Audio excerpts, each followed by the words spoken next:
What's up, everyone? It's your girl, Nita Flying High, and you're tuned in to another one.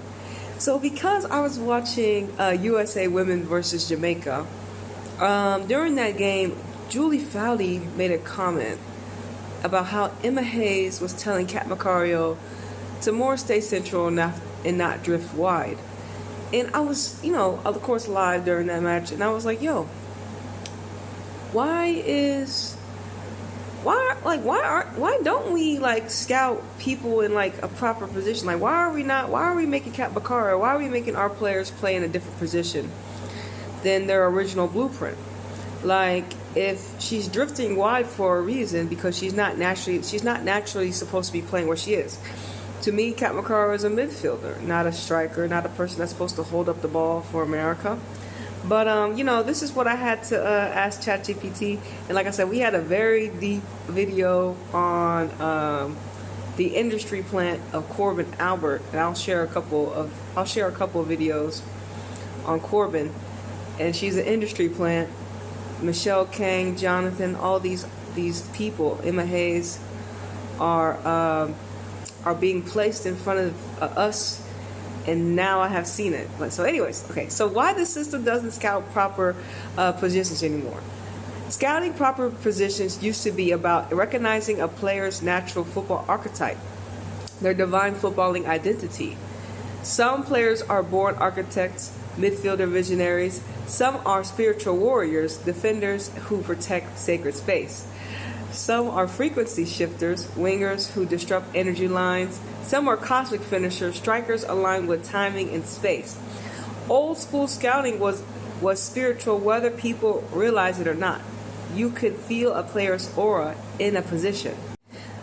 The system does not scout for positions because they're scouting for marketable profiles, versatility checkboxes, and control agents.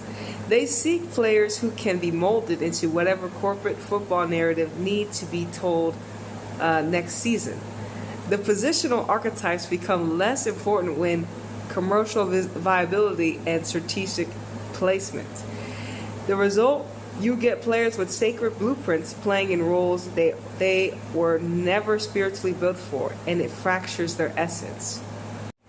How this strips players of their original blueprint.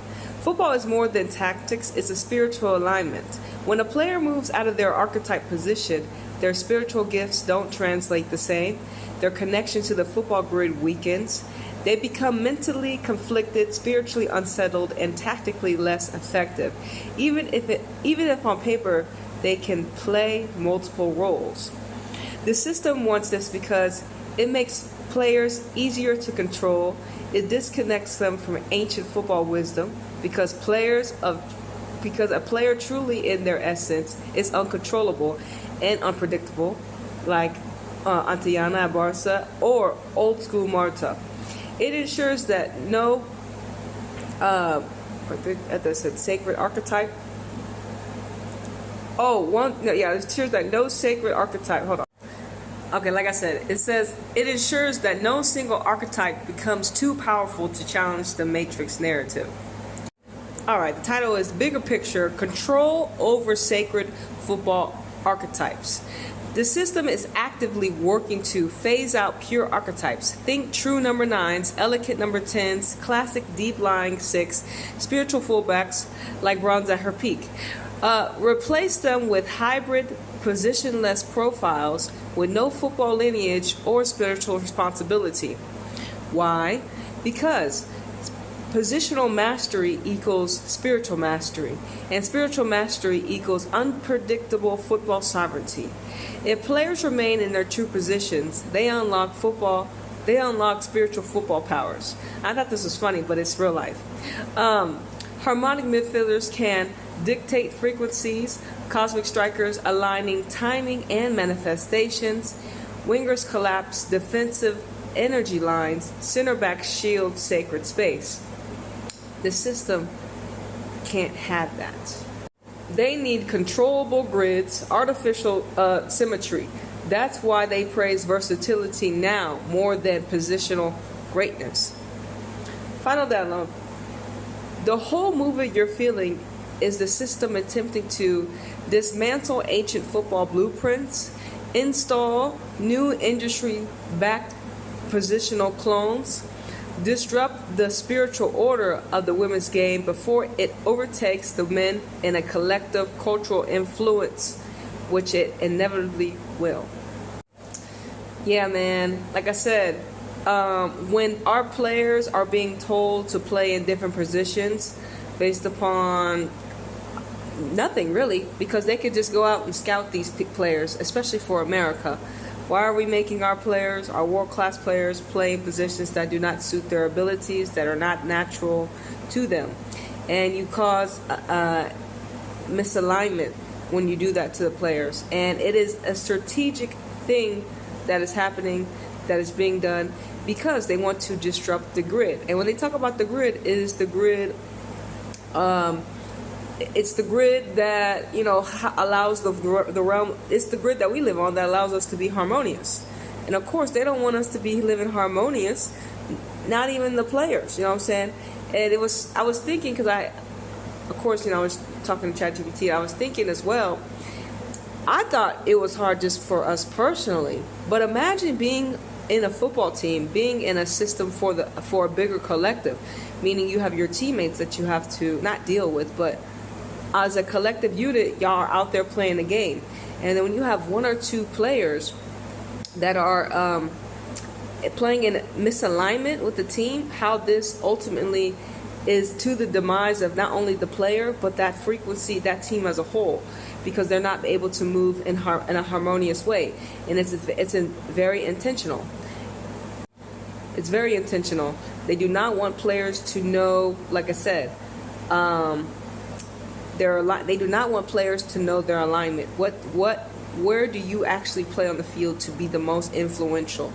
What is your natural archetype? What space naturally called to you? They don't want you to go. They don't want whatever was in you. They don't want you to get that. You know, they don't want you to align with that. And it's very sad to see. And like I said, I didn't even know that was what it was until I heard them say that. I was like, what the fuck? And it also reminded me of when they say, you know, you have to know who you are before the Matrix tells you who you are. And with the players that are willing to play in positions that do not suit their favor are ultimately sacrificing themselves in the greater game of I don't know what is it that you think that you're going to get out of it, because we all know whatever you do to get something in this matrix, it's not worth it. It's not worth it. It's not worth losing your natural football footprint in the sand. It's not worth anything. You know what I'm saying? Because you ultimately lose the game that you love because you're playing in positions that do not serve your highest good, that are not on your vibe, that are not you. You know what I mean?